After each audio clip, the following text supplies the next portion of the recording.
everywhere, the fans who go into the stadium, who go to watch a game, feel the same. It is a moment that you pass in a community with other people. It is a moment where you can let your emotions go, and the fans are really the heart of the game. Without fans, there would be no football. And the fact that when you are on the pitch as a player, or when you are in the stands as a fan, you feel exactly in the same way. This is something that is particularly unique to our sport. The passion for football started when I was a child. Of course, I remember kicking the ball with friends, starting to play in the local football team, which had yellow jerseys in my hometown in Switzerland, in Brig, where I was born. Playing, whether it was snowing or raining or the sun was shining outside, and also, of course, due to my very legendary football skills, I remember as well some broken windows here and there. My parents were not so happy about that. And some garage doors which suffered as well quite a lot. Nice memories, but you know, this fact of playing together, of being with your friends, is something that is really part of the DNA of football, and it's fantastic. I am son of Italian immigrants in Switzerland, and football was a way as well, certainly, to interact, to be integrated with the local community. On one side we had, of course, the Italians who were playing together against the Swiss, but we were also playing together with the Swiss and those of other nationalities. So it's a way of coming together, a way of being integrated, and this way of doing that through football is something which is, I think, really unique. It was certainly unique for me and for many people, I'm sure, as well, all over the world.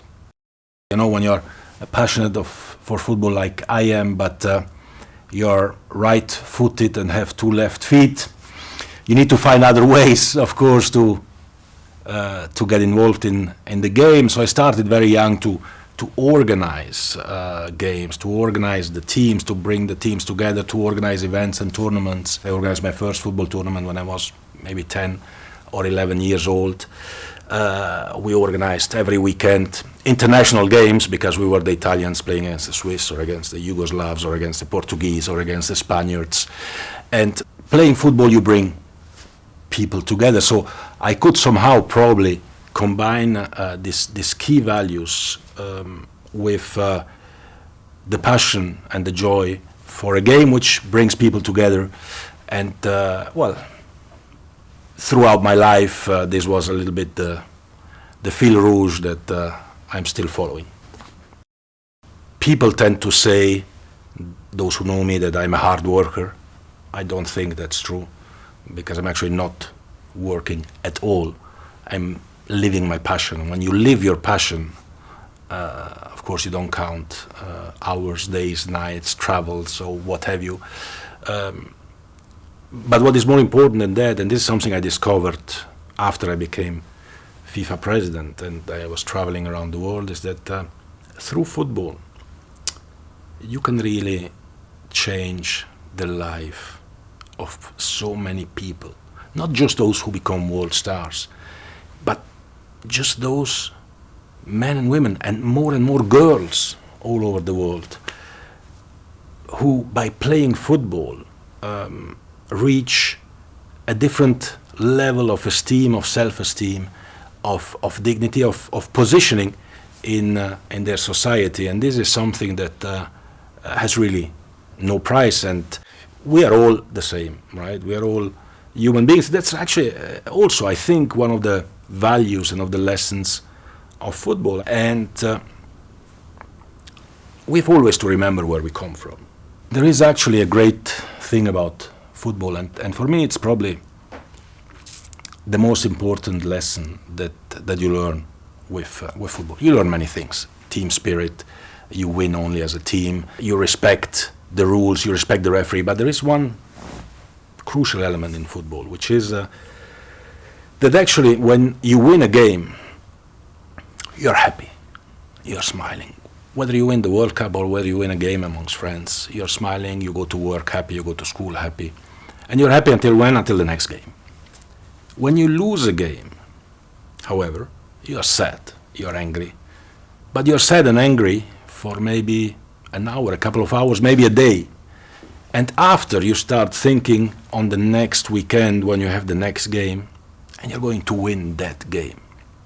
So I think that as a child, you start already learning that, well, you stand up from every defeat and you take up the next challenge. So it teaches you really resilience and believing in yourself, believing in the community as well, in your teammates, and going for the next challenge always. After the defeat, you always have to stand up and go for the next one. When it comes to the World Cup stadiums here in Qatar, 8 state-of-the-art stadiums. I mean, one is more beautiful than the other. It's really difficult to choose and pick one. Of course, the Lusail Stadium, where the final will take place, is special. The Al Bayt Stadium, where the opening match is taking place as well, with this tent, the shape of a tent, of an Arab tent, is extremely beautiful. The stadium we are here, it's called the 974 Stadium because it's built with 974 containers. And after a World Cup, the containers will be closed and the whole stadium will be shipped somewhere else. It's part of the legacy as well of this World Cup, the sustainability of the World Cup, thinking about the environment and not just building white elephants who are not used thereafter. The stadium will be reused somewhere else in the world. This will be quite a unique World Cup because it's a very compact World Cup with 8 stadiums in 50 kilometers. You can watch more than one game per day, which is again unique. This never happened in any World Cup, and it will never happen in future as well, because everything is happening here in a small country with a big heart.